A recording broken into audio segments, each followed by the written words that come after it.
So the question was, how do you know how many past lives you've had? How many lifetimes you've lived? There's some research going on where people have done past life regression and between lives and things like that. And they've actually had some clients go back over 500 lifetimes. Now you got to remember, some people, they might have died at childbirth, or a younger age or whatever. I don't necessarily know if it's important to know how many. I was just thinking that. I think it's probably more important to know, how you feel now. I mean, if you have an inner feeling of what's going on, your intuition and things like that, you can tap into, what you need to do in this life.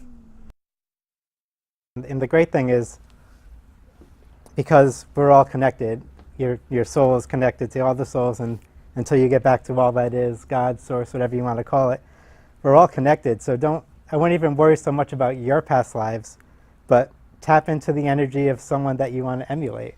If you want to be a songwriter, connect to John Lennon, connect to people that inspire you, because you're just as connected to that energy as you are your own past life. Especially if they pop up as an attraction too, so I talk about Oprah, I talk about Tony Robbins and Joel Osteen and Jennifer Lopez. Like, I'm guided to them for a reason, maybe because of the platform or the way they've transformed their lives or what they've put in. So even being aware of the people that you're I don't want to say idolize, that you are attracted to, inspired by, could be insight into the lives, And there's another thing too, is we start to think of lineal on this plane. When you say how many lifetimes, you're living multiple lifetimes right now in different dimensions, in different existences, and picking up certain things. So, I mean, there's a reason why we don't remember complex, that. Yeah, because it's too much for our brains to handle. It's so. Because I was told I lived over 500, and I said, "Oh my God!" Easily. Yeah, you Definitely. could, and they don't necessarily all have to be here on this plane. Yeah, I know. And so that can get kind of complex. But I think if you try to put your head around that, it's going to explode. I mean, I get issues on Lifetime 103, and I fix that in a Lifetime 212. It's like, really? It's like, how about just hanging out in this lifetime and learning something. And it's a good question. Like, I like that things like that come up because it allows us to go deeper, to really think about it, right? And there really is no right or wrong. There is no conclusion. There is no, it's just. Well, I think some of the keys are going deeper too. Yes. Yeah. And like, we talked about, we keep going back to empowerment and stuff like that, and getting over fear and stuff like that. So we look deeper on some of these subjects, but some of the little tidbits we can take out of it is like, listen, you really can have control of your own destiny. Absolutely. You really can have control of your own life, in choices you make and interactions and taking like in that. what resonates and dumping the rest. Right, and being aware, just being here, everyone here is taking a huge step, probably, from other past lives or other situations where you're open to it. And curious. And curious, that's huge. Yeah. And I think a a lot lot of people, I'm sorry, how many people out there that would look at all of us and would just say, oh, no, that's nuts. This is why we like. And what they're going to be locked into. This is why we like to present it on YouTube, because you don't have to be in the spotlight, right? People can watch and people can get it from their own, house or their own space. So what I was just going to say before we go to the next question was the reason past lives are sometimes important is because what Seth calls bleed through. So where you have certain circumstances that your soul is familiar with that show up in this one, that's where you start to find that connection. You start to have memories, or you start to find out about the past life. It's just because circumstances are so similar, and because the soul experiences everything as now. So every lifetime that you've ever lived is present within the soul energy as a current thing. So if you're going through a place where you're suffering because of an injury, and there's a very similar experience within your soul energy, you might get bleed through, and you might get certain memories, or you might start to feel certain things in your body that you weren't before, because now that that energy is picking up, it's kind of seeping into this reality. And the soul awareness of it your can soul shift might be, might be trying to fix it. Yeah, and the awareness of it can shift it. And it's interesting. So Well, that's it. You're when right. I Right there, the awareness yeah. would shift it. Absolutely. And when I studied with Brian Weiss with past life regression, he did a progression with us. And, you know, believe it or not, I've struggled for a long time with, is this what I'm supposed to be doing, right? I struggled with it, even up until going to the past life regression, right? When we did the progression on the last day, I kind of rolled my eyes a little bit. I'm like, I don't know about this. And when we went forward, I was I was all in white. I was still little, and I was Still little. little. No, wait a minute. Still Yeah. little. Is that back you were younger or? No, Petite. petite in height. And I was dressed all in white, and I was considered a saint, but it wasn't a saint as we see them now. And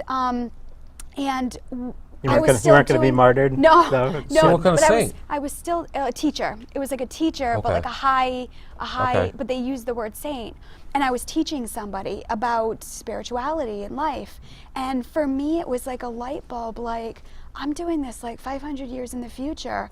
This is what I need to be doing in this lifetime because it's going to help me go forward, right? And he said, you get insight, but you don't know the path or the plan.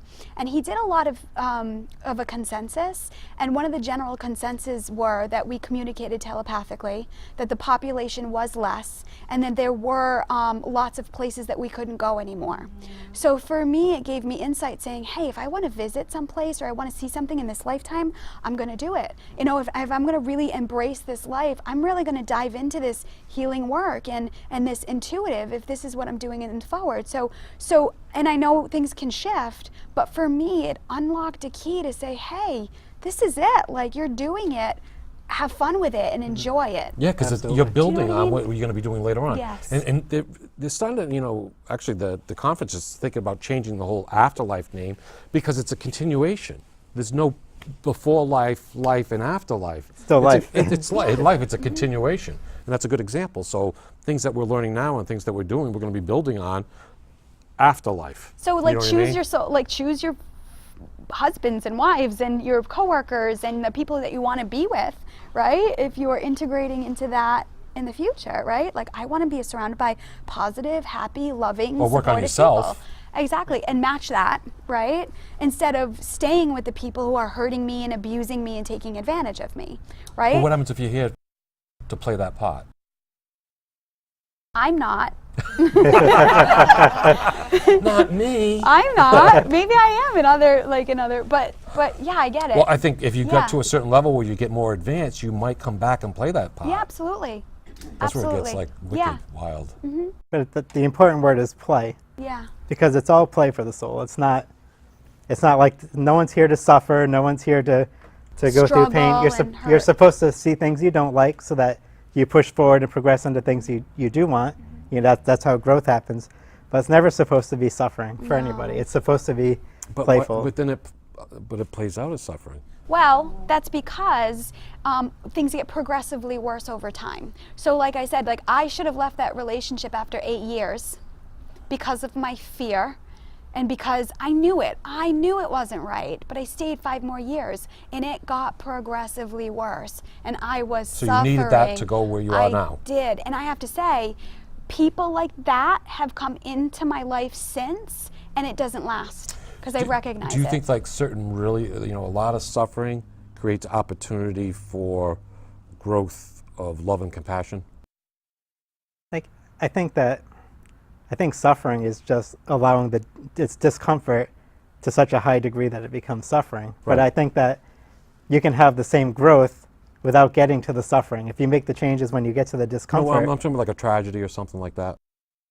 If people go through a traumatic change in their life. But, where but some- even when, you know, you have someone close to you that dies or something like that, it's all a perspective, because if and it's not easy, you know, I've suffered no, when I people close to me right. have died, but you can choose not to have that perspective, and if you can actually stay in a point where you allow yourself to be at least hopeful, sort of positive, there's opportunity. what you're going to find is that connection's there. Right. They're not going to come through.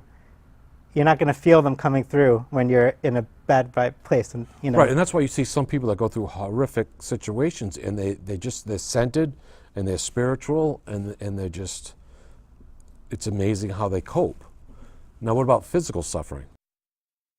I think it's the same thing. I think it's a I think it's like acceptance. I think it's like prolonged. Like Yeah. we have an opportunity to change things, and because of our fear, sometimes we're like, I'm not going to do that. Like this relationship, like I could have left, right? And then it got worse and worse and worse and worse until finally I was like, I can't do this anymore. Get me out of here, right? 3 days later, I was out, but it was almost like I needed to But you could relinquish the control. Right. What happens if someone doesn't have the physical ability to relinquish control? Let's say it's a medical suffering. So the best thing I think you can do is find ways to not focus on the suffering. A great technique I have What for happens with like chronic pain or something? That, so I was going to say a great technique I use for pain when I remember to do it because sometimes I decide, you know what, I'm going to enjoy the pain, I'm going to be in the moment, and I'm going to say, this sucks, you know? But if you ever sit down and you're feeling pain and you say, all right, I'm going to describe this without using the usual words. So what does it feel like? It's like, well, okay, I feel like a throbbing, like there's something trying to push through and it can't quite get through, and it's pushing against it, and there's like a pins and needles part of it. And so you actually start describing it with words other than pain, other than discomfort, other than, hurt. And as you start to really Instead of go into rejecting it, you're embracing it. the feeling, well, you're not classifying it as negative, but you're allowing yourself to be present. And what's interesting is as soon as you bring yourself to be present in the moment and really feel it for what it is, the suffering goes away. You still feel the discomfort, but it takes on a whole new perspective. It's And do you ever get like messages from that? Like messages, so for me, that's my lower back. And it's pain. And sometimes I sit with it and I'm like, okay, what does that represent? Root chakra. It's survival, it's support, it's family, it's roots. And for me, I go forward and I'm like, wow, I don't have really any roots right now. so And I feel pain and suffering are different. I think suffering is not moving through the discomfort and bringing yourself down to a lower vibration. That's suffering. And pain is just being present with what your body's telling you. I think they're different things, and I think They a are. lot of times we put them together, Absolutely. and that stops us from relieving the suffering. Remember, That's a good point. pain's a good thing. Pain's a signal to you that says something's not working right, get it fixed. Right, but I mean, even chronic pain or pain that's brought upon the body, not necessarily because of or that it can be fixed, but I think the suffering. Isn't there an expression like suffering is optional, or pain is a constant, or will always have an humidity? But Joeism. We're laughing at your Joeism. it's not. Everyone No, I else hear know. that? Raise your hand. No, See, at it's least one person in here. No, it's- Oh, that's not good. But yeah, you guys need to get out more. It's basically like We're gonna I was waiting pain to is, say is ding. constant or something like that, but suffering is optional. And I remember, I think that's a wonderful thing to think about because we put it together. I mean, someone has chronic pain or something like that. They're suffering. They're not suffering. They're in chronic pain. So I don't know. Maybe it's semantics with the I mean, words. if you're in chronic pain, it's not easy to not suffer through that. It's because the thing about pain like that is it's constant. It's because it's always there. It's always drawing your attention. But do you think it's a teacher? I think it can be. I think if you're open to it, And if you let it be a teacher, you're saying that it eliminates the suffering. yeah. And I think it also, when you become present in it, that's the process of moving through it. You're not going back in the cycle. You're starting to move forward. I think this is something we need to research later more on, even with channeling and stuff, because I think if we can really qualify it or quantify it in some way that we can... Because we're seeing a lot of it in the world. Right, that people can tap into it, not necessarily a 1, 2, 3 step or something, but something close to it that they can adapt. It might help a lot of people. Definitely. And I know there's work out there being done on that, not just spiritual, but on different levels. Awareness, certain techniques and stuff being used. We should really look into it. And when I say that, that means me. It means I got another book coming out, and There you go. You see how this And I'll works? bounce it off you guys. It's like one past life question turns into pain and suffering. And this is how we roll. navigate. That's how it flows. Yep. And Another question? yeah, let's there's- have another question. Did you have a question, Do you want? Kurt? Yeah, come on up. I'm going to get you on camera. I set this up for a reason. So before you go, I want the recipe for those ribs that you did at the cookout. Alrighty. So it seemed to be along the same lines with the past lives. I had a meditation the other day, and as I went under, a spirit guide showed me really bright glowing coals as a representation of me as a soul, and then almost like a steamroller, and as it turned, it was turning and turning and accumulating almost like asphalt, and it was building layers and layers and layers and layers, and it accumulated like thousands. And he said to me, as you accumulate more layers, the more difficult it is for us to make contact to you. And I was trying to figure out, what he meant by that. But to me, it felt as if that was my soul, and that those were all lifetimes. it's interesting because it's interesting that you said it was like an asphalt. So it's something that was blocking the light. So Yeah, it was thick like stone. okay. I mean, I think it has less to do with lifetimes. I think what's important is always the present moment where you are now, where you're focused at this point, because that's where you're supposed to be. We're not here to focus backwards or forward. We're here to be in this experience.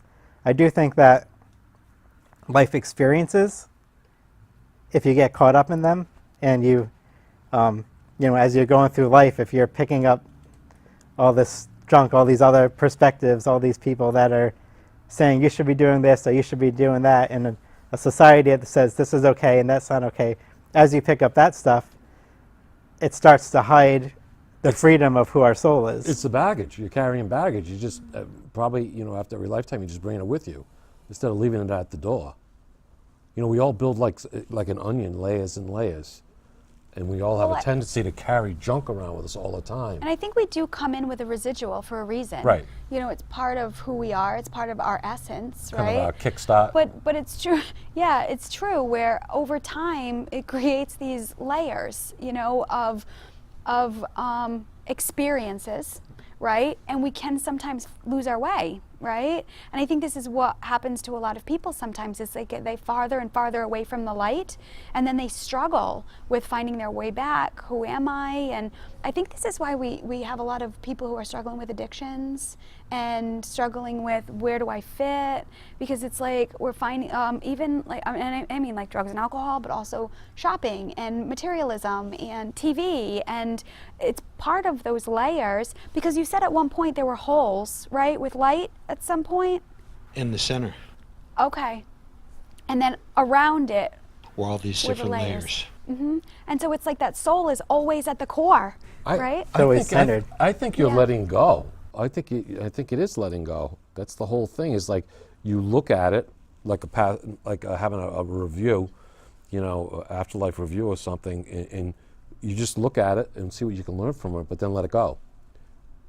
And I think a lot of us hold on to a lot of stuff that it was there to teach a lesson or can I- something, but we take it with us. Can I rephrase that? Let it go. I have a problem with that, because I have a hard time when Not people necessarily say, let it go, but just accept it. That's it. That's Yeah, the word. accept it and Instead then of move let on. go, accept. Right. This is where I am right now, because that let go, get over, move on. I feel like it's more that we're not doing. Like, how do I let it go? And I beat myself up about it. I gotta get over it and move on, right? But I've kind of shifted that with language and really Right. settle with the word Acceptance. acceptance. And saying, okay, let me accept that this is who I am right now. This is where I am. This is what's going on.